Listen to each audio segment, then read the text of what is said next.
One of the names that kept coming up during my investigation into the Cult of Singapore video was the name Starr Fuentes. She's a new age mystical guru, shaman, miracle worker kind of person, and there are claims that she can perform miracles, healing the sick, channeling energy, that kind of nonsense. And one of these miracles that she claims to be able to perform is the ability to make it rain on command. And honestly, if I saw that myself, I would probably believe it too, that she was a genuine miracle worker. There's just one tiny little problem with that claim. Un momento, this is gonna take a few seconds, but yeah.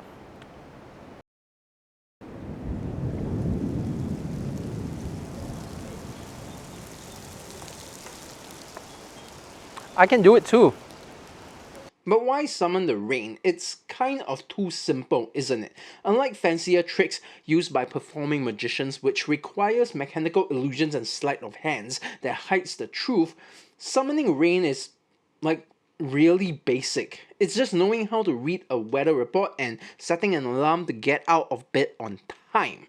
And it's not a particularly difficult trick to figure out. So why do people fall for it? Well, the simplicity is actually the point. It must be something simple enough to seem like a possible miracle, but not too fantastical to seem like magic. Because if it's too complicated, people will think about the why more. That's why conspiracy groups like Flat Earthers start by telling people to trust their eyes and not trust the complicated mathematical equation that requires studying to understand that might as well be magical runes to you. It's like that famous quote, "Any sufficiently advanced technology is indistinguishable from magic," by Merlin. On a forum, Beth C claims to have been healed by Starr Fuentes through Fuentes' divine intervention sessions. Beth had a detached eye retina which required surgery. A month after the surgery, her eyesight had not returned, so she turned to Starr Fuentes and her students for healing. Over the next 12 months, Beth slowly regained her eyesight, improving with each session she had with Fuentes. Amazing, right? Starr Fuentes helped heal her eyesight. But when you think about it a little more, it's again very basic. It can take anywhere between 1 to 12 months after a detached eye retina surgery for a patient to regain their vision, which means Beth was just kind of unlucky and she was just slower on the recovery. But she healed herself. This is actually a common tactic. It's in human nature to want a sense of control. And when you're sick and just waiting for your body to get its shit together, lacking the ability to take control of your situation, can make you feel worse. So much so that patients expect things like antibiotics for illnesses that do not require them. It makes them feel better, as if they are doing something, even though nothing has changed. It's a really powerful and well-known placebo effect. The simpler the trick, the easier it is for the victims to participate, and the more they'll feel that participatory placebo. But you might realize placebo can't heal everything. So what happens to the illnesses that requires, actual medicine? Well, doesn't matter as long as they pay you for your treatment. If they get better while going to a normal doctor like Beth, your miracle helped and you gain a loyal follower who will speak your gospel. And if they don't, they die. Nobody can call you a liar if they're dead. Of course, don't forget that while you're waiting for a person to die to continue the usual cult recruitment routine and separate them from their friends and family, anyone who cares about them, so that there will be less people who can fight you on their behalf once they've left the mortal plane. But if these tricks are so easy to do, how are you going to convince people they are special miracles? Well, one of the best ways is to give yourself a fancy title. Masterwork Healer, Inner Work Specialist, Teacher of Personal Mastery. As nonsensical as you can, as ostentatious as you will. Make it sound otherworldly, unimpeachable. It's the same reason why chiropractors add doctor to their name, even though they are not MD. It's so you will think they are actual medical doctors. Calling yourself a shaman is so people who believe in magic will believe you are magical. In the same way people who believe in medicine will want to believe chiropractic is healthcare. Now, if you're in the downline of scammers, the second, third, fourth generation, you don't have the title yourself. You just have to point to someone who has. Hun Ming Kwang points to Starr Fuentes and Kelvin Lim as his teacher. I'm just a student of the true masters, so if you feel lied to, it's not me, it's just my masters lying to me, lying to you. It's a Nuremberg defense. Foreshadowing. But what if you want to be the first generation? Because these scams are kind of like MLMs. The higher up the generational hierarchy, the more money you're making from your downline. Their students pay them and then they pay you. So if you want to be the top of the food chain, you have to validate your title. And to do that, you have to do the same thing you're teaching your followers, but in a 3D chess way. And that is to blame someone else, preferably someone exotic. If you're Starr Fuentes, you learn your craft from curandos and shamans. What exotic people? I don't even know if I pronounced them correctly. Where do you even find them? I don't know. I'm an American, damn it, stereotypically and curious about cultures outside of my own state. So how am I supposed to find out about the cultures Fuentes is appropriating? But what if you're not American? Well, then you have to be like Kelvin Lim. Chinese and Singaporean were not anything like white Americans other than being stereotypically racist and privileged. Oh shit, was I just racist? I'll even it out, don't worry. Basically, you have to become our version of exotic. You're not just a shaman or a healer. No, you're also an executive industry leading life coach and business founder. You don't just have miracles, you have scientifically proven products. See, I told you I'll balance out the racism. In the same way the Nazis used occultism to justify their uniqueness of their racial superiority, foreshadowing. You need to create a story, a world where your powers are unique and superior. Make your stuff seem so advanced that it's undeniable, because normal people just won't have the scientific knowledge to understand. And don't forget to steal as many symbols from other cultures as you can. Remember, science is as exotic as magic, because any sufficiently advanced technology is indistinguishable from magic. By John Wick. So if your trick doesn't seem magical enough, like you're just selling scented candles and spray bottles like Kelvin, it helps to make it seem like it's advanced technology instead. That's where people like Ross Dunsieff comes in. Ross Dunsieff is the assistant professor of research at the Division of Perceptual Studies at the University of Virginia, an actual professor with an actual PhD in electrical engineering at an actual research division in an actual university. Very fancy. And any handsome, beautiful, and smart people that watch my channel knows I love me my science. So when I read that Kelvin Lim had tested one of his magic spray bottles that he sells with help from this actual PhD, I got really, really wet. Get it? Spray bottles, arousal. It's a sex joke, keep up. But color me unsurprised when I couldn't find any papers on it. Kelvin shared some tiny potato quality charts on his website, but that's it. There were no signs of controls, no numbers, no nothing. Except the headline, "Proof our stuff works." What little I can make out is basically them saying that spraying their bottles reduces particles in the air, which... That's just how water works. You spray it, it clings to dust. That's it. Nothing special. I can fill a bottle with my piss and call it air cleanser and I'll still be technically correct. So there's really nothing I can do here. I can't really debunk or dissect a study that doesn't exist, and I don't really want to tackle another life coach takedown video. Also, I still needed to figure out how to create my miracles. So what do I do now? Well, I ended up asking myself, who is Ross Dunsieff? Outside of his job at the University of Virginia, Ross Dunsieff has some side hustles. He's the research coordinator at the Monroe Institute. The Monroe Institute was founded by Robert Monroe. Robert Monroe is most famous for penning the out-of-body experience in his book, Journeys Out of the Body. And I can't keep doing this. I can't keep doing this. Do you see what they're doing? It's all the same shit.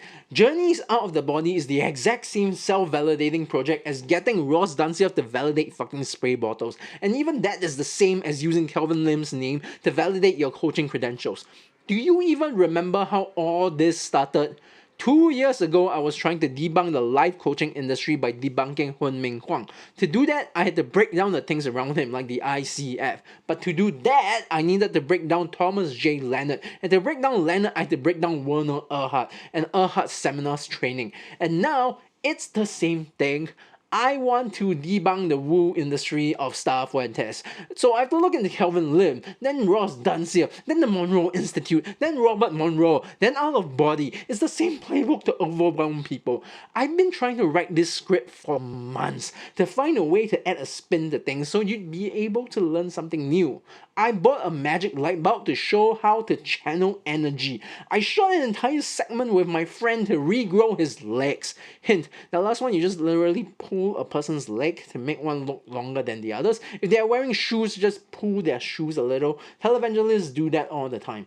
But it's all the same. That's how you heal someone's leg and make it seem like it's growing. The Monroe Institute, Starr Fuentes, Kelvin Lim, Hun Ming Kwang, ICF, life coaches, shamans, gurus, televangelists, and these dozens of other hucksters I came across that we don't have the time to cover, they are all selling the same shit, just in a different color. There's nothing I can cover in this video that I've not done with my other three.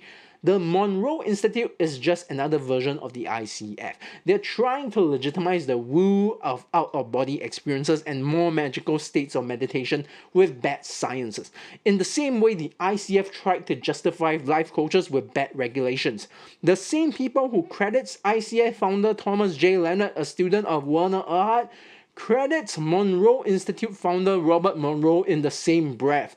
The same way Hun Ming Kwang uses the actual science of mindfulness to spin off magic bullshit like DNA healing and manifestation BS, the Monroe Institute similarly uses the actual phenomenon of binaural beats to spin off magical out-of-body meditation and manifestation BS. Starr Fuentes uses the normal power of human recovery and advancement in science to claim that she can heal the sick and do manifestation BS, because manifestation BS is just one of those things where you can blame the failures on your clients. Easy out.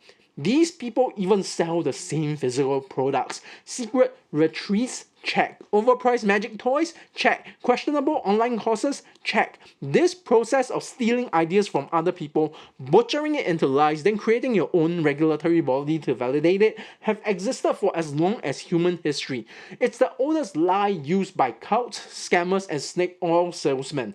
It was used during the witch burnings and the Crusades. It was used by the Nazis. From hucksters and thieves to genocidal dictators, it's how we justify the irregulation of evil. Surprise mofo, it's a wait video hidden inside a normal video. I was watching extra credits series on Nazi occultism because learning about the atrocities of human history is how I unwind, and I could not help but notice the similarities. The Nazis created their own institute and sciences to justify their supremacist beliefs, so they can do the things that requires the sciences to justify in the first place. The Monroe Institute gets validated by the expertise of people like Ross Dunsire, who also validates people like Kelvin Lim. Kelvin Lim becomes the mentor of Hun Ming Kwang, who himself is the student of Starr Fuentes, who is the validation for him. And Fuentes can say she's all good because she's given talks at places like New Life Expo with people like John Clyde Krantz from the prestigious Monroe Institute. It's a circle jerk, and these people are using the same playbook secretly, supported by each other's validation, to sell you their own version of magical bullshit. They claim their ideas are original to them, but push responsibilities for burden of proof to nebulous sources, mentors, and sciences that constantly moves the goalposts. Am I saying that these miracle workers are the same as the Nazis?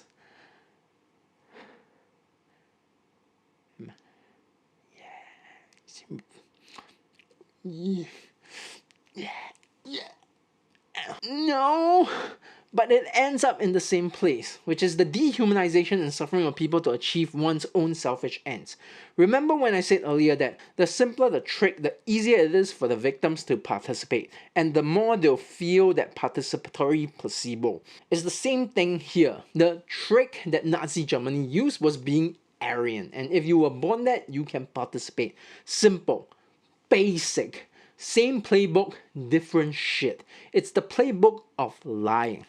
Look, let's be honest. If you believe in this scammer and you've already watched all my other videos on them, there's nothing new I can say here that can convince you otherwise.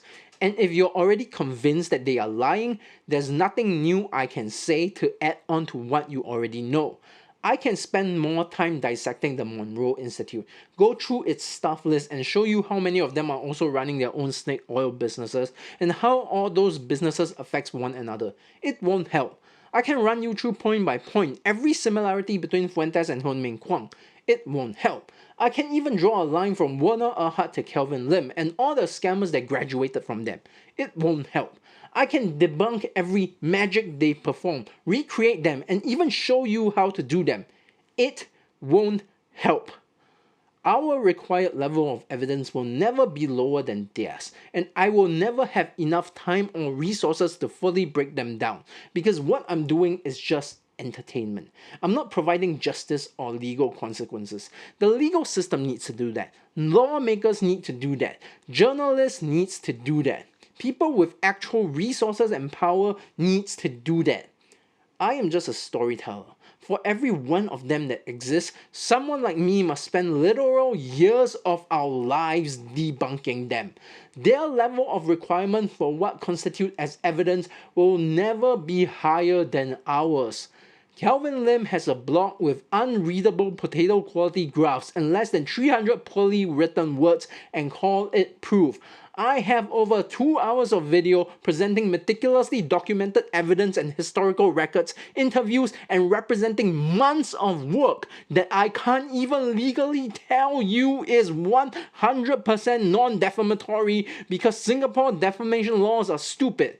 The bar of proof is so insanely different. When I was shooting the rain segment, I had to wait for an hour for it to start. I had less than a 60 seconds window to do my monologue and have the rain begin. But if you were Starr Fuentes, you can just do some simple stupid ritual and dance and show, say it'll rain within the hour, and go play Mario Kart. And when it eventually rains, you can say, hey, that's me. I did that. You don't have to do what I did and stand in the sun for 1 hour waiting for the rain. These people lie to you by obfuscating miracles in different types of simplicity. Be it simplicity in logical fallacies, simplicity in hiding behind the exotic or complicated, or simplicity in just not having enough pixels. It's all simply lies. Miracles are called miracles because they are complicated, and they will be complicated in a way where it can be impossible to understand. Unlike reality, which can be complicated but never impossible to understand. You may not understand how weather forecasting works, but you can. That's the point. In the documentary An Honest Liar, magicians Steve Shaw and Mike Edwards talk about their experience with Project Alpha. Project Alpha was an effort that they and the late James Randi perpetrated on a research lab to try to trick a laboratory into thinking that psychic abilities were real. And at one point, they cannot help but be shocked at the amount of psychological damage that the tricks of mentalism, of illusions, had on one of the person they performed them on. The man had a mental breakdown. It was scary for 2 young kids to realize that we had hurt somebody like that. And it was at that point, I think Steve and I realized we can't do this anymore. We can't be responsible for this kind of psychological damage by our ability to trick somebody. These tricks have enormous amount of power over our psyches. They lift our suspension of disbelief for a moment and let us think miracles can be real. But if that suspension is not released at the end of the trick, if I do not close the curtains on the magic show, the lie can become a person's reality. Professor Richard Wiseman, in the same film, put it best. Then you have to make a decision. Are you the sort of person that will look someone in the eye, and even though you have got no idea what their future holds, you're prepared to tell them something that isn't true, that may harm them, just to move money from their wallet into yours? You do not have that influence and power as a magician. You have it the moment you deny you're a magician. You don't have that kind of effect when you're just a magician. But when you stop calling yourself a magician, when you stop acknowledging that it's a show and claim it's real, people will believe you. Any sufficiently advanced technology is indistinguishable from magic, should be changed to any technology one can't understand can be indistinguishable from magic, by Johnny Bravo. When something is a magic trick, It's very hard to make people think it's real because you've prepped them. It's a show. But if you call yourself a shaman, a miracle worker, a healer, and claim your stuff is real, the exact same trick will have two very different bars of evidence and belief. So even though I did the same tricks that these miracle people claim to have done, you've been prepped. You know I'm faking it. The reason religion and mysticism are so widely believed around the world is that they bring comfort and security, be it through the promise of a better future and answer to things that do not have answers or to situations that we do not currently understand. Whenever a person is in a vulnerable situation, security, comfort, answers are all the things we search for. Even if we are in no real danger, have no real questions, and no actual need for comfort, we want them. That want draw us into these mystical scammers. And in those moments, we don't believe what is true, we believe what we want. An interesting thing about people like Fuentes is that they will often attribute their skills to a higher power because it helps them to create an excuse in failure. My master knows more than me. The feng shui here is not good. Gods work in mysterious ways. Your negativity is poisoning your aura. Because when tricks fail, and they do, that safety net lets them continue their lives by passing on the failures to others. And I'm not saying these people who fall for it are idiots. They are not. It just so happens that they were vulnerable. When Beth was tricked by Fuentes after her eye surgery, she was still in pain and still unable to see. The doctor said that they had done all they can and she needed to get used to life like that. And I'm not going to deny how terrifying the situation would have been. They then underwent divine intervention under Fuentes, and over the next months they lost the pain and slowly got their eyesight back. Beth was scared, and she spent anywhere between $300 to $7,000 on divine intervention from Fuentes. And what angers me the most is that what Beth went through comparatively made them one of the luckier ones. People lose their life savings. People can lose their lives. Fuentes claims to be able to cure cancer.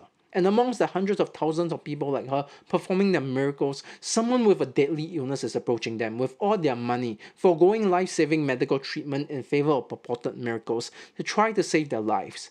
And if it's an illness that's not as non-terminal as a detached retina, these people are going to get hurt, are going to die. These people have died. And these mystics are undermining the genuine miracles at work. Because throughout this story, there has been one legitimate miracle performed, buried under the mountain of crap. Beth had a detached retina. Her eye came out, and we put it back. That's real magic, an actual miracle. And you don't need some hidden miracle worker, shaman, healer, or secret retreats with questionable doctors. The papers to perform the surgery are all available. You can learn how to do it yourself. You shouldn't, but you can. Nothing is stopping you except morality and laws. This is not medical advice. Go to school, kids. Because that's the true secret of how to perform your own miracles, really. Miracles are often said to be rare, and only a select chosen few can ever get to do them. That's the story. But the simple truth is that for miracles to be real, everyone must be able to do them. Because that's how reality works. Yeah, finished it. I've not actually recorded for like close to 2 months because I got myself a tonsillectomy and it really messed up my voice. I still have some trouble pronouncing certain syllables of words, so if you notice I sound weird in this video, just, sorry about that. Thanks to my Patreon for their continued support. I'm so glad this is over. I really have been writing this for months. I was originally supposed to do a bunch of magic tricks that have actually been done by these hucksters and scammers, like the growing your leg trick. It didn't really turn out well. The light bulb trick, that's a real thing. But really throughout the process of making this video, it was so frustrating to write the script. It was just the same thing over and over again, so I thought I should focus on that. And I am so glad it's over. I don't want to talk about this industry and these people ever again. They are just so frustrating to debunk, and I'm just so glad this is finally over. What's my next video about again?